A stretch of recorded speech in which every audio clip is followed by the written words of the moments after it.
वापस वेलकम है आप सभी का। आज हम लोग नरेशन के एक्सक्लामेटरी सेंटेंस को पढ़ेंगे और एक्सक्लामेटरी सेंटेंस पढ़ने के साथ ही साथ हम लोगों ने जो कवर कर लिया है, इंट्रोगेटिव कवर किया है हम लोगों ने, फिर उसके बाद असर्टिव कवर किया हुआ है, ऑप्टेटिव कवर किया हुआ है। ठीक है, तो आज हम लोग पढ़ेंगे एक्सक्लामेटरी सेंटेंस, इसके बाद इम्परेटिव सेंटेंस और एक बार मस्ट का नियम।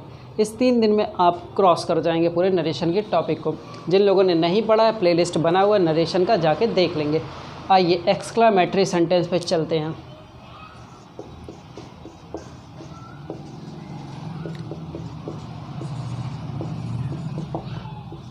Exclamatory sentence. अच्छा, इस जो एक्सक्लामेटरी सेंटेंस में आएंगे, कुछ बेसिक बातों को पहले जानिए ताकि आपको लगाने का तरीका पता चले। पहली चीज़, इसमें एक साइन की बात होती है जो एक विस्मय आदिबोधक चिन्ह देता है, जो एक्सक्लामेशन साइन देता है। ये पहला चीज़ इसकी पहचान हो गई। दूसरी चीज़ आप देखिए, इसका जो प्रोसेस रहेगा कि किन चीज़ों की बात करेगा सेंटेंस में, तो उसको पहले जान लेते हैं। इसमें क्या होगा, इसमें जॉय की बात होगी, प्रसन्नता की बात होगी, कुछ मतलब कि खुशी की बात होगी।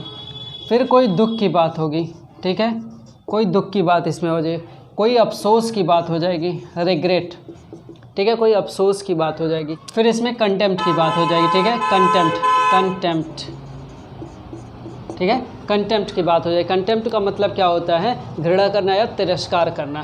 फिर इसमें एप्लाउस की बात हो जाएगी, देखिएगा एप्लाउस, इसका मतलब होता है प्रशंसा करना। कुछ इतने टाइप की सेंटेंसेस की बात हो जी इस एक्सक्लामेटरी सेंटेंस में। ठीक, एक बात तो आपने ये क्लियर किया। दूसरी बात देखिए, इसमें कुछ जो आपके इमोशंस होंगी या भावनाएं होंगी, उसको एक्सप्रेस करने के लिए डायरेक्ट वाले सेंटेंस में इन शब्दों का यूज होगा। जैसे कौन कौन से चीज़ यूज हो सकते हैं, ओ शब्द यूज हो जाएगा, ठीक है, एलास यूज हो जाता है, ए शब्द का यूज़ होता है, ठीक है, इनमें सब में एक्सक्लामेशन साइन लग के मिलेगा। हुर्रे शब्द का यूज़ होता है, हुर्रा का यूज़ होता है, ऐसे ब्रेवो का यूज़ होता है, ठीक है, वेल डन का यूज़ होता है, वेल डन, इन तरीके के शब्दों का यूज़ होता है। ठीक है, जब आप एक्सक्लामेटरी सेंटेंस की बात करते हैं डायरेक्ट स्पीच में, ठीक, ये उनके एक्सप्रेशंस हैं या कह सकते हैं भावनाएं हैं जब सेंटेंस को एक्सप्रेस किया जाता है। याद रखिए, जब आप एक्सक्लामेटरी सेंटेंस की बात करते हैं,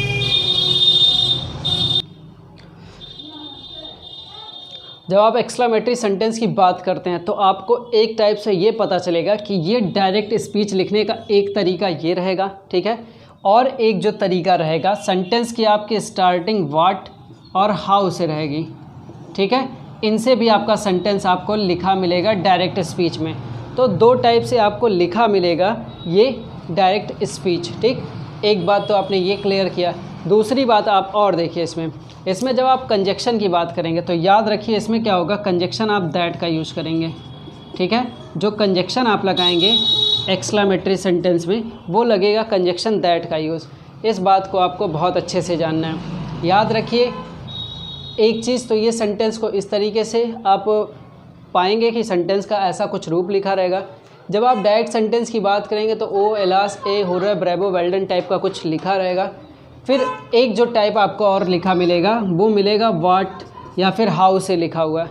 2 टाइप के सेंटेंस हो गए। जब आप डायरेक्ट से इनडायरेक्ट बनाएंगे तो कंजक्शन दैट का यूज़ करेंगे। ये कुछ बेसिक बातें हैं जो आपको जानना ज़रूरी है। और एक चीज़ को देखते हैं, जब आप डायरेक्ट से इनडायरेक्ट में करेंगे, यहाँ मैं लिख देता हूँ, जब आप डायरेक्ट से इनडायरेक्ट करते हैं, जब आप डायरेक्ट वाली बात करते हैं तो जो यहाँ पे से लिखा रहता है या फिर सेड लिखा रहता है ना सेंटेंस में, तो ये जो से सेड लिखा रहेगा इसको आप चेंज कैसे करेंगे, तो इसमें याद रखिए इसमें कैसे यूज़ होगा, एक्सक्लेम्ड,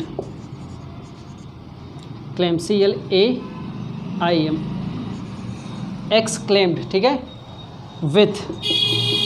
अब यहाँ जैसी भी बात रहेगी आपके सेंटेंस में वैसा लिख देंगे, exclaimed with joy, exclaim with sorrow, exclaim with regret या कंटेम्प्ट या एप्लाउज, ऐसे शब्दों का आप यूज़ कर सकते हैं। ठीक है, एक तो आप ये वाला टाइप लिख सकते हैं से या सेड को इनडायरेक्ट में इस तरीके से, और एक लिखते हैं हम लोग, इसी चीज़ को आप एक टाइप से और लिख सकते हैं, उसको कुछ ऐसा लिख सकते हैं आप। देखिए ये सब बेसिक बातें हैं जो जानना जरूरी है। एक्सक्लेम्ड जॉयफुल्ली, ध्यान से देखिएगा, जॉयफुल्ली, या फिर यहीं पे हम लिख सकते हैं शारोफुल्ली, ठीक है। तो जब इसमें आप बात करते हैं तो यहाँ तो आपने exclaim with joy, exclaim with sorrow लिखा है, लेकिन जब ये वाली लाइन लिख रहे हैं तो एक्सक्लेम्ड जॉयफुल्ली, ठीक है, एक्सक्लेम्ड शारोफुल्ली, तो विथ गायब हो जा रहा है। ऐसा माना जाता है कि जो भी एडवर्ब होता है, ठीक है, उन एडवर्ब में क्या होता है, एल वाई वाला जो वर्ड रहता है, ठीक है, जो एल वाई वाला वर्ड रहता है उसमें मैनर दिखाया जाता है, मतलब विथ छिपा रहता है।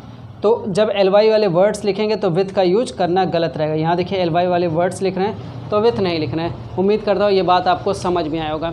ये एक बेसिक कॉन्सेप्ट है आपके एक्सक्लामेटरी सेंटेंस की, ठीक है।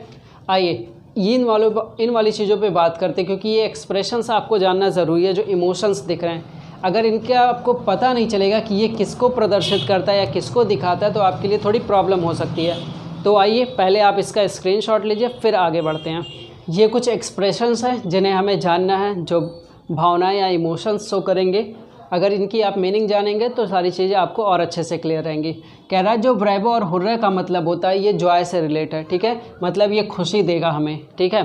खुश मोई को मतलब सेंटेंस में जॉय की बात होगी, प्रेज़ की बात होगी, आप कह सकते हैं, ठीक है।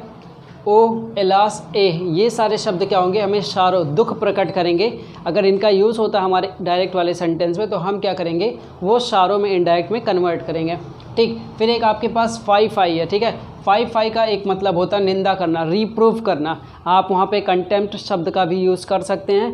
तो रीप्रूफ करना मतलब निंदा करना। ये भी शब्द आप याद रखें, जब फाइव आई की बात होगी तो आपको समझना है ये निंदा या तिरस्कार करने वाली बात है, ठीक। फिर आपके पास है वेल डन। वेल डन क्या रहेगा, प्रेज़ और एप्लाउज में रहेगा। तो इन शब्दों की आपको मीनिंग समझनी है, क्योंकि अगर इनका मीनिंग नहीं समझेंगे तो फिर प्रॉब्लम क्रिएट हो जाएगी। और जब ऑप्शंस रहेंगे तो आप ऑप्शंस में चेंज नहीं कर पाएंगे, क्योंकि देखिए वहाँ सारी चीज़ें एक सेम रहेंगी, लेकिन इनके अकॉर्डिंग इन शब्दों का यूज हुआ रहेगा। तो आप अगर हुर्रे का यूज हुआ है तो आप सारो थोड़ा ना लगा सकते हैं। अगर आप सारो लगा देंगे तो फिर लाइन गलत हो जाएगी, और चूंकि आपको ऑप्शन में दिया जाएगा तो आप इन बातों को ज़रूर ध्यान रखिए। चलिए इसका स्क्रीनशॉट लीजिए, फिर बढ़ते हैं एक और एक्सप्रेशन पे, उस चीज़ को समझते हैं और उसके बाद एग्जाम्पल पे, ठीक है। आइए, ये चीज़ें आपको बहुत अच्छे से पता है कि कैसे आपको क्लियर करना है, लेकिन फिर भी मैं एक आपको छोटा सा नज़रिया दिखाता हूँ कि इस पर आपको बेसिक चीज़ों पे ध्यान के रखना है। मैंने बोला था एक जो आपको एक्सप्रेशन वाला क्वेश्चन देगा और एक इस टाइप से आपसे पूछा जाएगा। तो जब आपके सामने वाट प्लस नाउन से बनेगा कुछ, ये सब चीज़ों पे आप ना जानिए, बस सीधा सा याद रखिएगा। वाट प्लस नाउन का क्या रहेगा, एडजेक्टिव और नाउन के रूप में चेंज होगा। मतलब जब भी वाट a full, watt a news, मतलब एक नाउन पे इंड होगा तो क्या करेंगे आप, विग या फिर ग्रेट में चेंज कर देंगे। और जब न्यूज़ की बात कर रहा है, स्ट्रेंज की बात होगी। आप इस पे जानेंगे क्या, ठीक है। ये जो एक्सप्रेशन है इस पर मैं आपको समझाना क्या चाह रहा हूँ।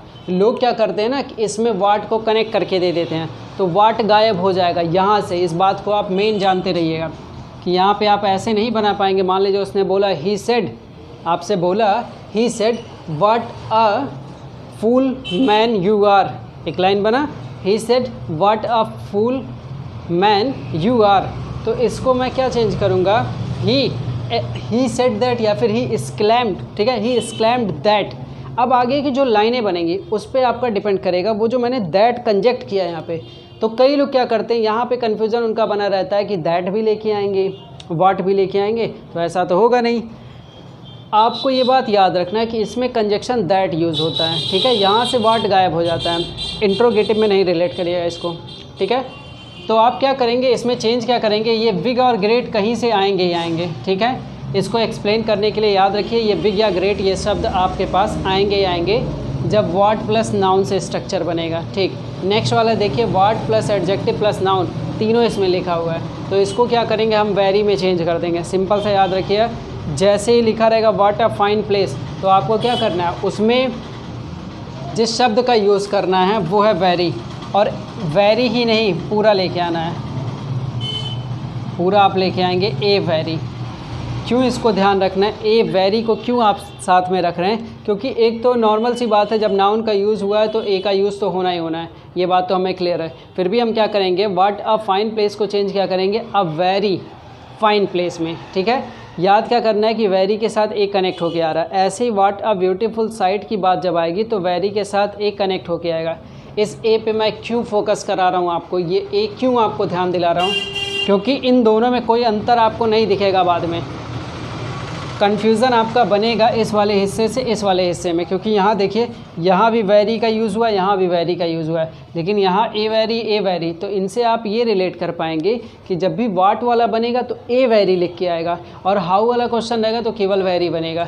जब मैं इसकी प्रैक्टिस कराऊंगा तो आप और अच्छे से क्लियर कर पाएंगे कि ये मैं कहना क्या चाह रहा हूँ। इस पर वहाँ मैं आपको इस बात पर फोकस कराऊँगा कि ये क्यों हो रहा है। बस बात इतना याद रखिए, जब हाउ से बात होगी तो केवल वेरी शब्द का यूज़ होगा, जब वाट वाले में आएगा पूरा तो ए वेरी रहेगा। ये कॉमन सी बात है, लेकिन मैं आपको यही समझा रहा हूँ, ठीक है।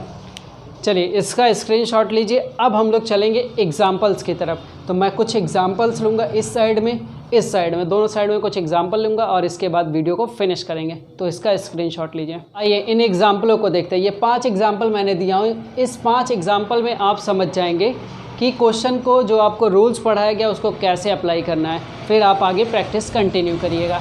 तो पहला क्वेश्चन आपके सामने है, Ravi said alas I am ruined.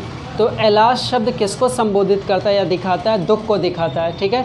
तो दुख को जब दिखाता है तो उसी के अकॉर्डिंग उसका एक्सप्रेशन चेंज करेंगे। देखिए क्या हम बनाएंगे, लिखेंगे हम रवि, ठीक है, लिखेंगे रवि एक्सक्लेम्ड विथ शारो, दुख से प्रकट करेगा। एक लाइन तो ये लिख सकते हैं आप, और एक इसी को मैंने जो आपको पहले बताया था उसका भी मैं बता देता हूँ। आप ऐसे भी लिख सकते हैं, रवि एक्सक्लेम्ड, ठीक है, रवि एक्सक्लेम्ड शारोफुल्ली,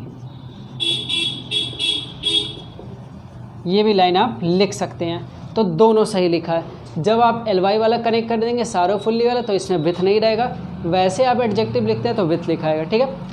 उसके बाद आप क्या करेंगे, दैट का यूज करेंगे, ठीक है। तो रवि एक्सक्लेम विथ शारो दैट, ये किसके पास जाएगा? सब्जेक्ट के पास। ही वॉज र्यून्ड, क्या हम लोग लिखेंगे? ही वॉज र्यून्ड, ठीक है। सेंटेंस आप प्रॉपर तरीके से चेंज कर लिए, है ना आसान।